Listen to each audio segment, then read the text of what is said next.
Bonjour Charline Delporte. Bonjour. Merci d'avoir accepté notre invitation. Alors pour ceux qui ne le savent pas, l'ADFI est un centre d'accueil et d'aide aux victimes de mouvements sectaires.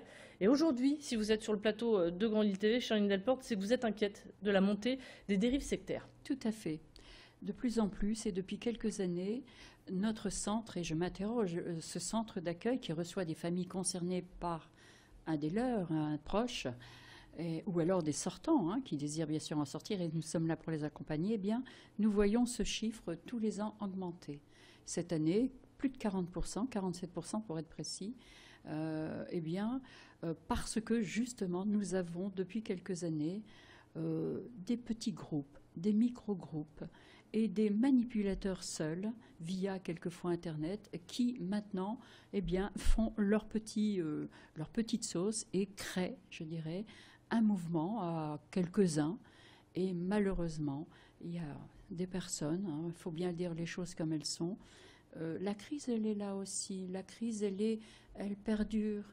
Et les personnes, depuis quelque temps, ont envie aussi de trouver, je dirais, des réponses à leurs questions, donner un sens à leur vie. Et ces gens sont là, ces personnes sont là. Je dirais, et je le dis bien souvent, il y a une offre sectaire maintenant, depuis quelque temps, et on a de l'adhésion. Et l'adhésion, ça peut être vous, ça peut être moi. Je pense Ce ne sont pas des personnes sensibles psychologiquement, non, madame. Faibles. Ce ne sont pas des idiots qui entrent dans les dérives sectaires. Ce sont pas dire idiots, non, mais non, bon, non, ça pas peut idiots. être. Ce sont des personnes qui ont une recherche ou qui ont une demande, qui veulent tout simplement parfaire. Alors ça peut être dans différents domaines.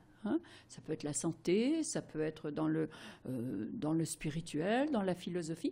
Et là, ils vont peut-être trouver quelqu'un via Internet, via un ami, qui va leur proposer des conférences ou un groupe ou une association où ils vont bien se retrouver. Actuellement, nous avons aussi une grande inquiétude, c'est également sur les seniors. J'ai vu mon chiffre remonter par rapport à l'an passé. L'année passée, on était interrogé pour 4%, cette année 8%. Alors, pourquoi les seniors ?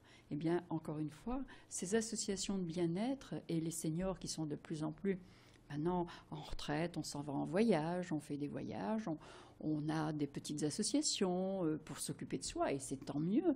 Eh bien, on peut là avoir des personnes de mauvaises intentions qui vont vous entraîner vers autre chose. Alors vous parliez d'Internet. Est-ce que Internet figure parmi les outils de communication où le danger est omniprésent ? Alors, l'outil Internet est important et je crois qu'on ne peut plus faire sans. Mais il peut être hyper dangereux quand nous avons justement, par cet Internet, beaucoup de demandes, je dirais, de personnes sectaires qui vont proposer de belles choses, quelque chose qui va vous séduire, qui va nous séduire, mais derrière ça, sans faire une petite information ou s'informer sur ce qu'ils proposent, ça peut être quelque chose de dangereux pour la personne. Et il peut tout simplement répondre et petit à petit se laisser embarquer, descendre les marches et être mis sous emprise, avec bien sûr une manipulation mentale exercée sur cette personne, une rupture familiale et après des faits dommageables sur cette personne. Comment repérer justement ces personnes sous l'emprise de personnes malveillantes ? Je dirais qu'on ne les repère pas, c'est surtout la famille qui les repère et c'est surtout elles qui viennent nous voir en premier. Bien sûr, nous avons aussi des sorties. Et celles ensuite qui viennent vous voir. Bien sûr, mais la famille vient me voir en disant « je ne comprends pas bien mon enfant ou mon mari, mon épouse, des grands-parents qui viennent nous rencontrer. Moi, depuis qu'il fréquente ce groupe ou qu'il va sur ce site Internet, je ne le trouve plus pareil.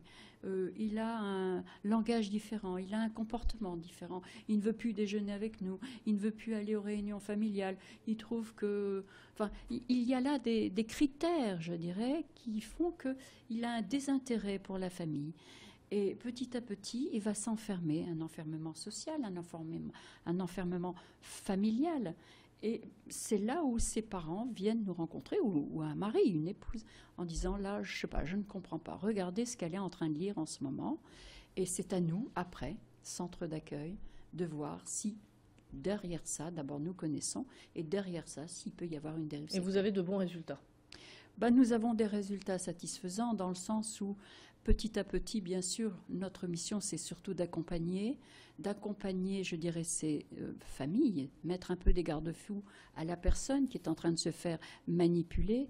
Et les résultats, eh bien, on est bien sûr accompagné également, et depuis plusieurs années maintenant, avec des services professionnels, psychologues, juristes, avocats. On peut les chiffrer, ces résultats ? En une année, combien de personnes vous avez réussi à sauver de l'emprise ? Par exemple, vous voyez, comme ce rapport d'activité vient d'être terminé, eh bien, je peux vous dire qu'en 2013, nous avons réussi à, je dirais, à sortir d'emprise. Sauver, on peut le dire. Si vous le voulez.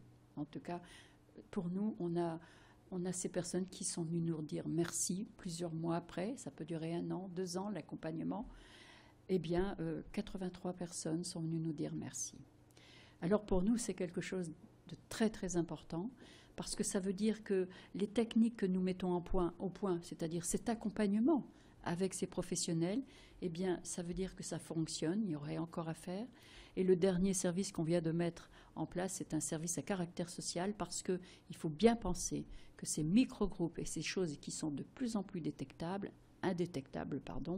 eh bien quand la personne sort, elle est vraiment démunis, il y a des faits dommageables, ils n'ont plus d'argent, ils n'ont quelquefois plus rien du tout, et il faut les réinsérer dans leur vie professionnelle et familiale. Donc le côté social a son importance. Vous parliez des seniors tout à l'heure, mais oui, les jeunes sont aussi la cible de ces sectes, puisqu'il y a quelques jours, on s'en souvient, il y a 2 Toulousains qui ont été arrêtés in extremis. Ils étaient partis faire le djihad en Syrie, et c'est pourquoi vous êtes venus d'ailleurs avec cette bande dessinée que vous allez proposer aux collégiens, mais aussi aux lycéens. Oui, alors cette BD, ça fait plusieurs années qu'on l'avait éditée. On l'a créée en 2010. C'est une BD qui, bien sûr, a fait son chemin.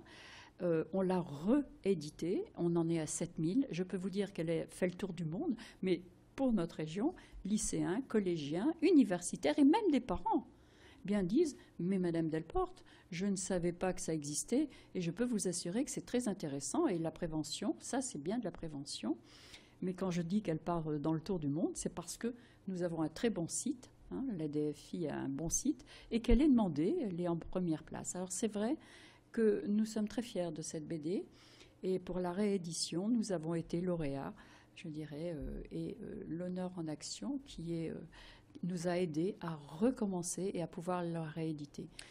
Nous continuons cette prévention, et c'est un des rares outils en France justement sur ces dérives sectaires, parce qu'on en parle encore très peu. Alors pour conclure, parce qu'on n'a vraiment plus du tout le temps, vous allez alerter aussi l'Union européenne avec un livre blanc. Tout à fait. Quelques mots là-dessus pour terminer cette intervention. Bien sûr, donc le livre blanc, ça va être 10 ans de témoignages que nous avons recueillis avec un service également créé par la DFI, les réunions d'échange et d'entraide, et là on avait toutes ces familles et ces sortants de dérive qui viennent 2 fois par an, et 10 ans de témoignages, premiers états généraux à la DFI du Nord l'année passée, ce qui fait qu'on a là de la matière à aller déposer devant la Cour européenne des droits de l'homme. Ça, c'est notre projet, et c'est un projet qui me tient à cœur, et nous avons déjà pas mal de contacts au niveau de l'Europe. Vous reviendrez nous voir aussi sur le plateau de Grand TV pour nous en parler. Merci beaucoup. Charline Delporte, je rappelle que vous êtes la présidente de l'ADFI, l'Association pour la défense des familles et de l'individu. Fin de cette édition spéciale. Le prochain point sur l'actualité, c'est à 16h pile. À tout de suite.